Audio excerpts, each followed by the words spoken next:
हाँ, नमस्कार सभी को, गुड मॉर्निंग।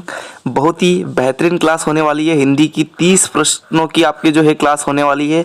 हिंदी के अति महत्वपूर्ण क्वेश्चन है और इसमें आपके शिक्षण विद्या 15 क्वेश्चन आपके हिंदी के और 15 क्वेश्चन जो है आपके शिक्षण विद्या के पूरा आपके जो है रीड के मॉडल पेपर पर आधारित है, रीड के पूरे प्रश्न पत्र पर आधारित है, इसलिए सभी को सेशन अंत तक देखना है। चलिए शुरुआत करते हैं। पहला क्वेश्चन आपका उन्नति शब्द का सही संधि विच्छेद क्या होगा, बताइए। उद्धन्नति, उद्धन्नति, उ प्लस नति या उन्नधन्ति, बताइए। पहला क्वेश्चन है, बहुत ही महत्वपूर्ण है, संधि से है, तो आपका राइट आंसर क्या हो जाएगा। उन्नति का जो संधि विच्छेद होगा वह होगा उद्धन्नति।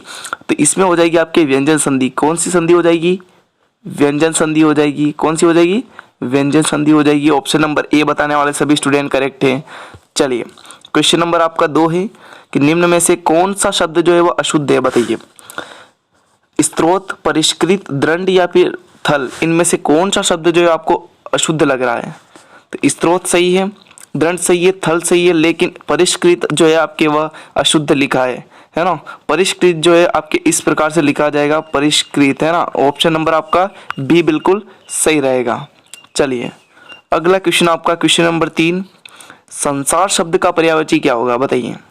संसार शब्द का पर्यायवाची, देखो सारे क्वेश्चन एक एक क्वेश्चन महत्वपूर्ण है और ये पूरा आपके एक नया प्रश्न पत्र है, मॉडल पेपर है जो 30 प्रश्नों का होने वाला है। तो सभी को अंत तक देखना है और फिर मूल्यांकन करना है अपने आप का कि कितने प्रश्न सही होते हैं, बताइए। सोचा क्वेश्चन क्या हो जाएगा। संसार का पर्यायवाची दुनिया, जगत, सृष्टि, तीनों होंगे तो ऑप्शन डी आपका बिल्कुल सही रहेगा। बिल्कुल सरकारी ऑप्शन आपका सही हो जाएगा, डी उपयुक्त सभी। चलिए क्वेश्चन नंबर 4 आपका, व्यक्ति समाज की इकाई है, वह सीखना चाहता है, रेखांकित शब्द है, ये जो वह है यह क्या है? संज्ञा है, सर्वनाम है, विशेषण है या फिर अवयव है, बताइए। बहुत महत्वपूर्ण क्वेश्चन है। क्या है? वह एक सर्वनाम है।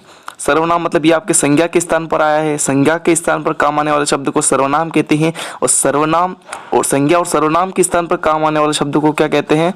विशेषण कहते हैं, है ना। तो यहाँ पे आपके ये वह क्या है? एक सर्वनाम है, तो ऑप्शन नंबर आपका बी सही रहेगा। चलिए आगे बढ़ते हैं। क्वेश्चन नंबर आपका ये 5 है, हतोत्साह शब्द का विपरीतार्थ क्या होगा, बताइए। विपरीत अर्थ क्या होगा इसका? उत्साह, प्रेरणा, अभिप्रेरणा या प्रोत्साहन, बताइए क्या होगा हतोत्साह शब्द का विपरीतार्थ। तो जो भी ऑप्शन नंबर डी बता रहा है उन सभी का बिल्कुल सही है। कमेंट करते जाना है हर एक स्टूडेंट को, हर एक क्वेश्चन के कमेंट करना है आपको, है ना, और अंत में बता कर जाना है कि इतने क्वेश्चन सही होते हैं ताकि आपका मूल्यांकन हो सके। तो डी बताने वाले सभी करेक्ट है। हतोत्साह का क्या होगा? प्रोत्साहन होगा। उत्साह बताने वाले सभी गलत है, प्रेरणा भी गलत है, अभिप्रेरणा भी गलत है। डी आपका बिल्कुल सही रहेगा। अब आपको गद्यांश पढ़कर क्या है आंसर देने हैं 36 से 40, लेकिन एग्जाम में आपको गद्यांश बिल्कुल नहीं पढ़ना है। गद्यांश से आपको कोई लेना देना नहीं है, समय खराब नहीं करना है, समय कम मिलता है। तो आपको डायरेक्ट क्वेश्चन करने हैं, जैसे कि दुर्लभ। दुर्लभ शब्द से क्या तात्पर्य? ये आपको वहाँ पे नहीं मिलेगा गद्य में, है ना। तो दुर्लभ शब्द का तात्पर्य क्या है? जो आसानी से मिल जाए, जिसे प्राप्त करना असंभव हो, जिसे प्राप्त करना मुश्किल हो या जिसका कोई उपाय ना हो, बताइए। दुर्लभ शब्द से क्या तात्पर्य है? तो इसका राइट आंसर होगा ऑप्शन नंबर सी, जिसे प्राप्त करना क्या हो? मुश्किल हो। ऑप्शन नंबर सी बताने वाले सभी स्टूडेंट क्या है? सही है ना। चलिए क्वेश्चन नंबर 7 का राइट आंसर बताइए। चलिए, उद्योगों, नगरों, संसाधनों शब्द में वचन बताना है आपको, बताइए। उद्योगों, नगरों, संसाधनों में कौन सा वचन है, बताइए। देखो अगर ये उद्योग होता, नगर होता, संसाधन होता, मतलब एक की बात करा तो वह एक आपके एक वचन होता, लेकिन यहाँ पे उद्योगों बहुत सारे उद्योगों, नगरों बहुत सारे नगर, संसाधनों तो बहुत सारे संसाधनों की बात करा तो यहाँ पे क्या हो जाएगा? बहुवचन हो जाएगा। तो बिल्कुल बी बताने वाले सभी स्टूडेंट क्या है? सही होंगे। चलिए आगे बढ़ते हैं। अब चलिए क्वेश्चन नंबर आपका 38 है कि निम्नलिखित में से कौन सा शब्द जो है वह पुल्लिंग है। आपको बताना है इनमें से कौन सा शब्द जो है वह पुल्लिंग है। पानी, दूध, दही या उपयुक्त सभी, बताइए क्या हो जाएगा राइट आंसर। पानी, दूध, दही या फिर उपयुक्त सभी। तो देखो पानी क्या है? पिया जाता है, पानी पिया जाता है, तो इसमें आपके पुल्लिंग है। दूध क्या है? दूध भी पिया जाता है, दूध भी पिया जाता है।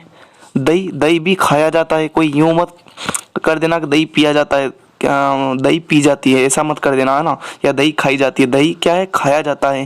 तो ये तीनों क्या है, पुल्लिंग है। तो आपका राइट आंसर क्या हो जाएगा, ऑप्शन नंबर डी हो जाएगा। डी बताने वाले सभी स्टूडेंट करेक्ट है, उपयुक्त सभी, बिल्कुल है ना। दही नहीं होगा है ना, डी होगा। सभी स्टूडेंट ध्यान रखे, डी होगा है ना, उपयुक्त सभी। चलिए बताइए 9वां नंबर क्वेश्चन आपका, एक समय था जब पानी सब जगह मिल जाता था। बताइए वाक्य में किसको अभिव्यक्त कर रहा है, भूतकाल को, वर्तमान काल को, भविष्य काल को, या किसी को भी नहीं। तो देखो एक समय था जब पानी सब जगह मिल जाता था, तो इसका राइट आंसर क्या हो जाएगा, ये अतीत की बात कर रहा है, मतलब आपके भूतकाल हो जाएगा है ना। ऑप्शन नंबर ए आपका बिल्कुल सही रहेगा। चलिए आगे बढ़ते हैं। बताइए क्वेश्चन नंबर 10 से सीवर शब्द का से क्या तात्पर्य है। सीवर शब्द से तात्पर्य क्या है, बताइए। सफाई, गंदगी, भूमिगत गंदे पानी की नाले, या फिर भूमिगत गैस पाइपलाइन। बताइए सभी स्टूडेंट कमेंट करिए, और प्रश्न अच्छे लग रहे हो तो एक बार छोटा सा निवेदन है कि लाइक कर देना बस, है ना।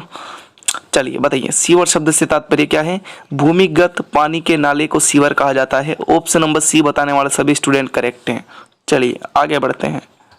बताइए क्वेश्चन नंबर आपके 11वां नंबर क्वेश्चन है, आडंबर बहुत किंतु वास्तविकता कुछ नहीं के लिए सही लोकोक्ति बतानी है। लोकोक्ति से एक क्वेश्चन आपके 100% आने वाला है मित्रों, है ना।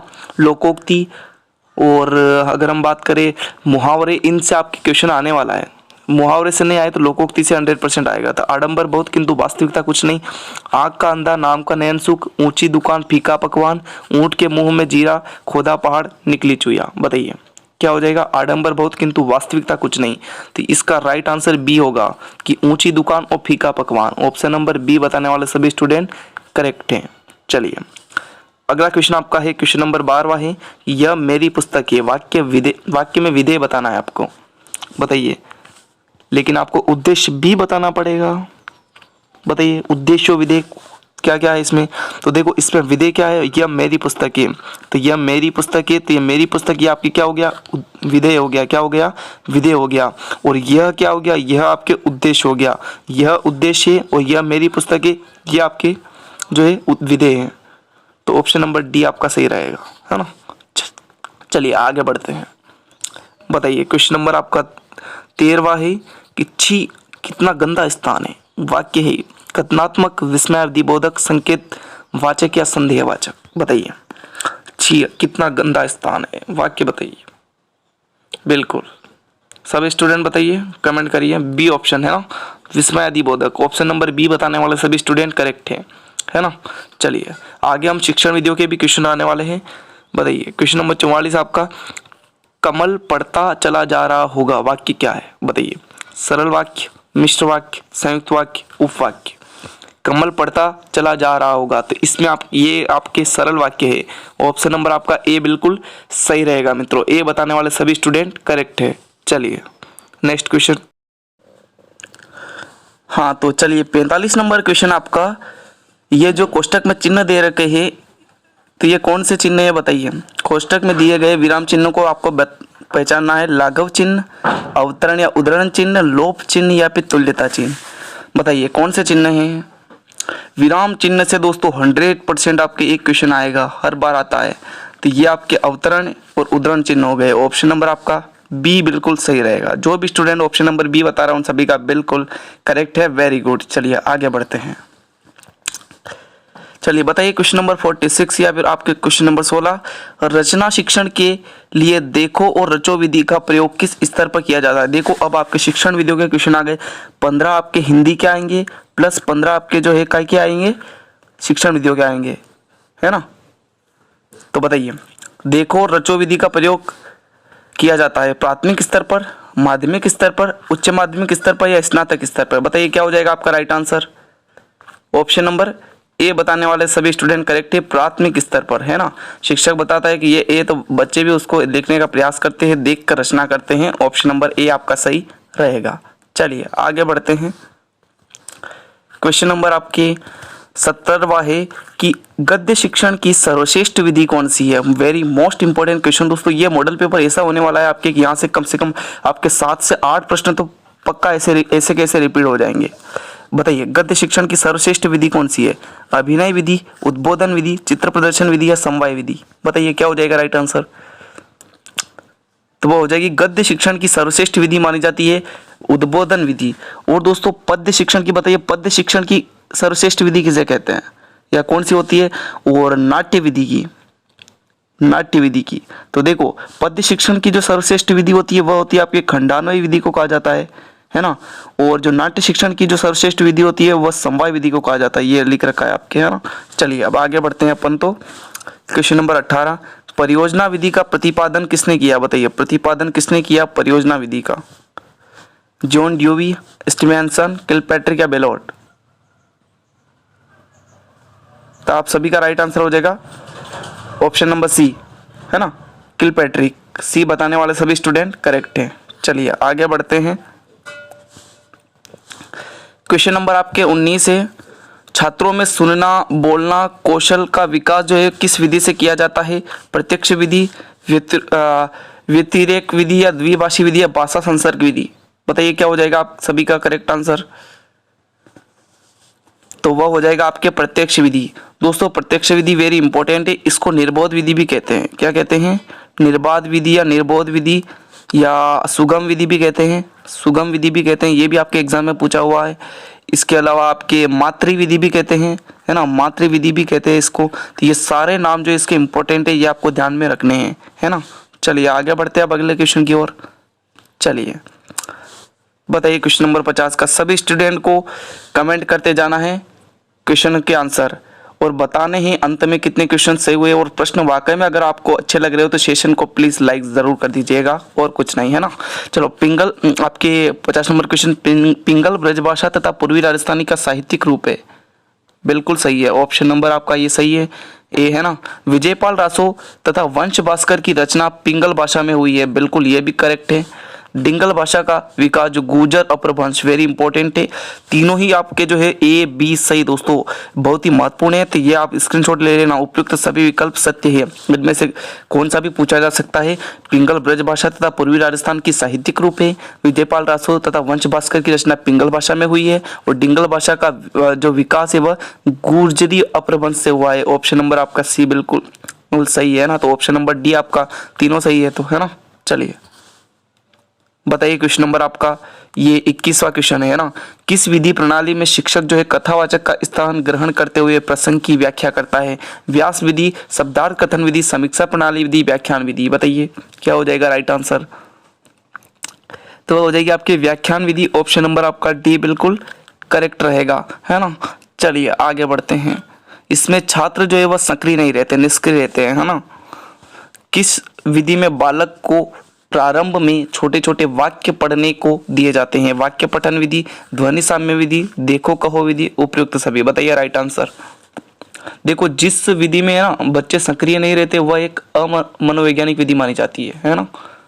तो बताइए इसका राइट आंसर बताइए। आप बालक को छोटे छोटे वाक्य पढ़ने के लिए दिए जाते हैं, वो हो जाएगी वाक्य पठन विधि। ऑप्शन नंबर ए आपका बिल्कुल सही रहेगा। उपयुक्त सभी पे नहीं जाना है। आजकल जो एग्जामिनर है वो उपयुक्त सभी वाले ऑप्शन जो है कम डालता है, मतलब वो सही नहीं होते अक्सर।